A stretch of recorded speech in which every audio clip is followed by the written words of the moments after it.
Market Analysis 10 Agustus 2022. Kita akan lihat apa saja yang menjadi faktor penggerak market, termasuk juga skenario CPI nanti malam. Seperti biasa, kaitannya dengan crude oil, all about oil selalu terfokus dengan supply versus demand, termasuk 3 poin utama yang masih tetap akan kita perhatikan. Kemudian yang terbaru adalah kaitannya dengan survei swasta.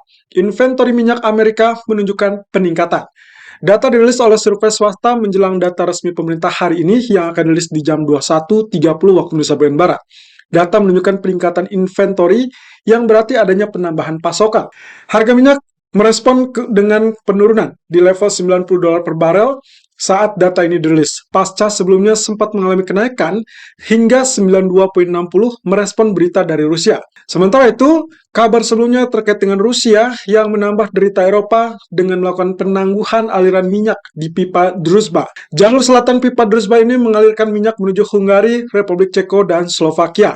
Sementara itu, penangguhan tersebut diidentifikasi akibat masalah pembayaran transit.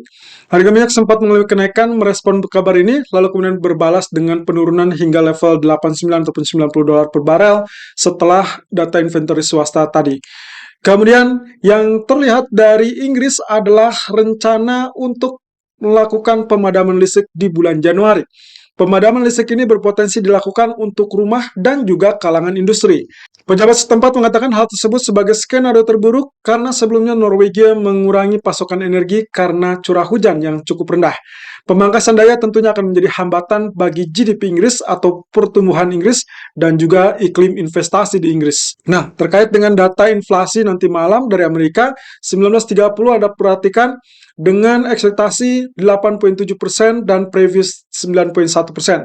Jelas ada angka harapan mengalami penurunan yang tentunya itu akan mengakibatkan dolar akan mengalami pelemahan. Tapi skenario-nya adalah kurang lebih seperti demikian. Inilah hal yang sudah kita bahas di hari Senin live streaming. Kemudian poin pertama, jika memang ternyata aktual lebih besar dari ekspektasi, itu berarti strong dollar. Sementara kalau aktual lebih kecil dari ekspektasi, berarti bad for dollar.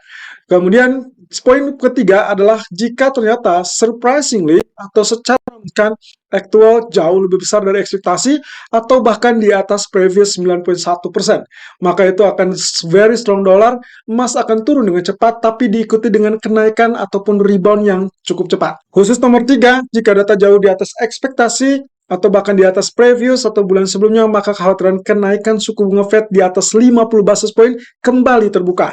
Tentunya ini akan mendorong dolar menguat, emas akan turun lebih dulu bersama indeks saham, kemudian dia rebound karena menjadi aset hedging melawan inflasi.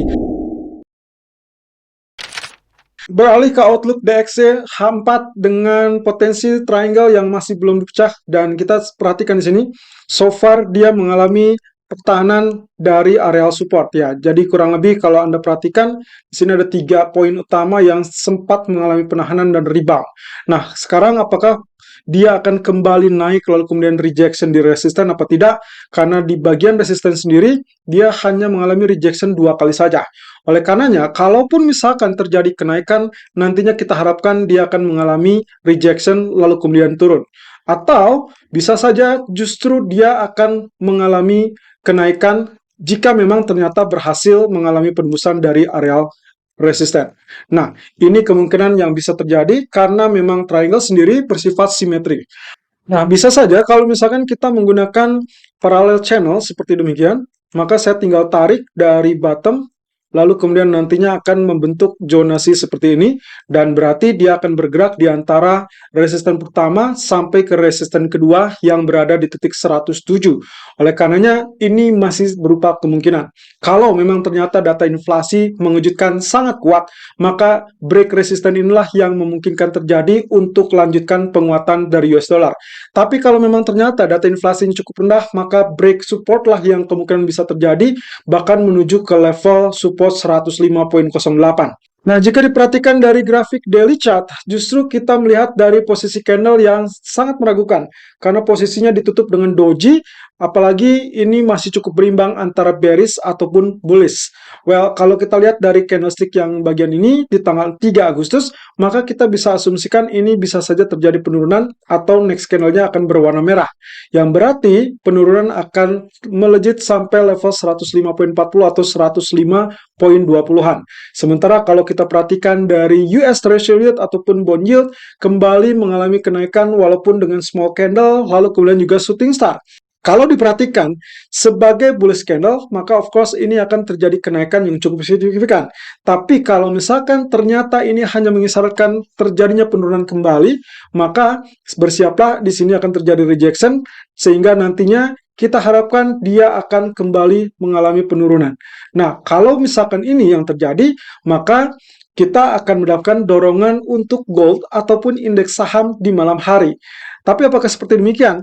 Semua tergantung dari data inflasi yang terjadi atau yang dirilis nanti malam. Kalau diperhatikan dari grafiknya, tentunya yang kita dapatkan dia sudah berada sedikit di luar jalur, sehingga seharusnya justru disinilah dia akan mengalami break area support, melanjutkan dengan pola penurunan, dan kemungkinan yang paling dekat adalah zonasi area support ini. Tapi kalaupun misalkan dia mulai kenaikan, maka perhatikan zonasi resisten di area ini, sehingga nantinya diharapkan apakah nantinya terjadi double top atau justru kembali melanjutkan kenaikan.